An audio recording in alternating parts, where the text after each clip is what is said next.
All right, I got so many questions asking about nervous system hacks. Why are they bad? If I'm using a tool, does it mean I'm doing disservice to myself? Am I not really healing? Is this, or am I just putting band-aids on? Should I not be using tools? So on and so forth. So I thought it would be a good time to clarify a little bit about this and talk a little bit about the nervous system hacks. And here's what I have to say. When someone is selling you a hack, right? For instance, sign up and get my favorite practice to regulate your nervous system, my practice to stop those anxiety attacks, or my PDF to hack your nervous system. You guys see them all. There's these massive accounts. Try this movement to heal all your trauma. Whatever it might be. This is what I'm going to have to say. That healing isn't about hacks. It isn't about getting rid of symptoms or stopping them or desperately, approaching this work from the place of, I have to do this so it works. If I try this hack, it's going to heal everything. And that's just not the truth. The truth is, I don't like the word hack because you're not hacking. I like the word supports. I don't really even use the word tool much. So what are we doing when we use a practice, right? I have many members in my Haven membership who have access to these wonderful practices that help you in many different ways, whether you're building safety with emotion or a sensation, or whether you're elevating your emotional state through visualization, or connecting to your body and building safety within, whatever it might be. It's safe to use these practices, but your approach is what matters. If you are coming to these practices from this approach of desperation, of using these practices to get rid of something, to fix something, from the place of having to figure it out, change it, shift it in the moment, then that's not helping. That's just reinforcing the story of survival that's already within your nervous system.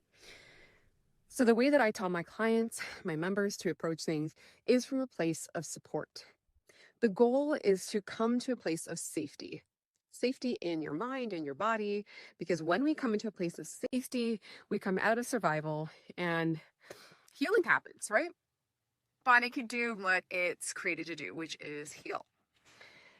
So when we're coming into these practices, we want to come in with this sense of outcome independence. Even if I do this practice and it doesn't shift, I'm okay. Even if this symptom is here, I'm okay.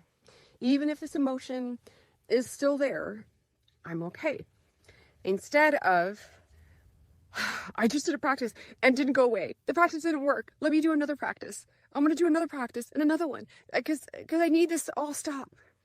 And that's how most of us enter into this space. I was there too, so do not judge yourself. There's no shame, right?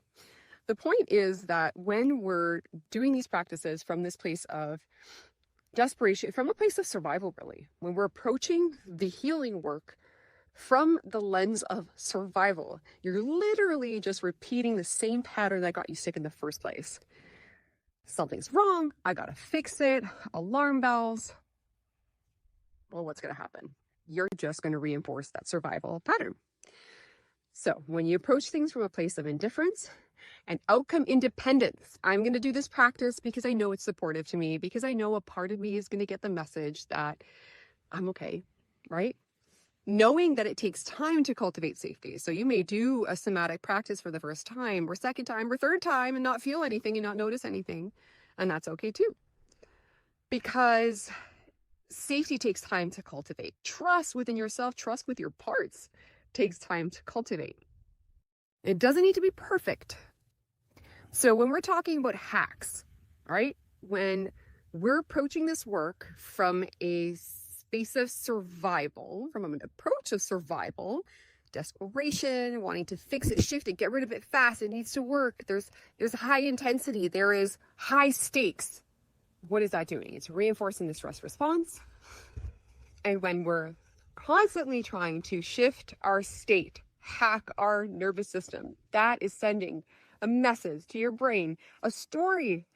A story is being cultivated and reinforced in that moment that you're not okay, that you're not safe, and that you need to do something about it, and you need to do it quick. How does that feel in your nervous system, within your mind and body? It doesn't feel good, right? So the way we approach things, the way I approach healing with my clients, within my membership haven, is from a place of compassion, of grace. We move at the pace of grace here, guys. It's not going to shift right away. Sometimes it does, great. And if it doesn't, that's okay too. The key is to build a safety with it all. So when we're doing a practice, we are allowing it to be there. We're saying, hey, this is here. I accept that it's here. It might suck that, what I'm feeling right now, where I'm at in my life. Yeah, it sucks. That doesn't mean I'm going to stay here forever. But right now, it's okay to be here with this, with what is. So accepting that, allowing it to be there, and supporting it. We're supporting the state. We're not trying to get rid of it. We're not trying to shift it or force the shift, right? Yeah, eventually we will shift. But how do we shift? Well, your nervous system will shift when it's ready to. And that comes from cultivating safety. So, remember, we are going to pause the stories, right? The looping that's happening. We're going to notice that they're there. We're going to accept, allow, understand that this is just a product of the state that I'm in, that it's, years of this chronic stuff that we've been experiencing, years of survival. I understand that it might take longer than I had hoped for myself to feel something different. And we're going to bring in safety as best we can. And stay consistent, stay compassionate. It takes as long as it takes. We're not hacking. We're not fixing. We're not forcing.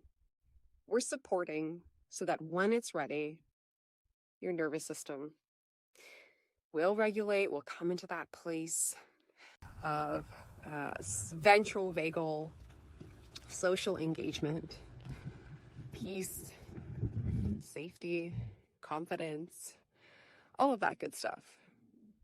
And it will do so in time. But that doesn't come from hacking and desperately trying to fix your state all the time. So use the resources, but use them from this approach of support. They're here to support, to bring in safety. And I don't need to be doing them all day long. Even if outside of those practices, I'm noticing that things are there. Can I allow them to be there? Knowing that they're not my forever, but it's okay that they're here now. They're just reflecting the state that I'm in. And in time, my state will evolve. I will evolve. I hope this helped clarify some things. And if it didn't, feel free to pop a question below or DM me.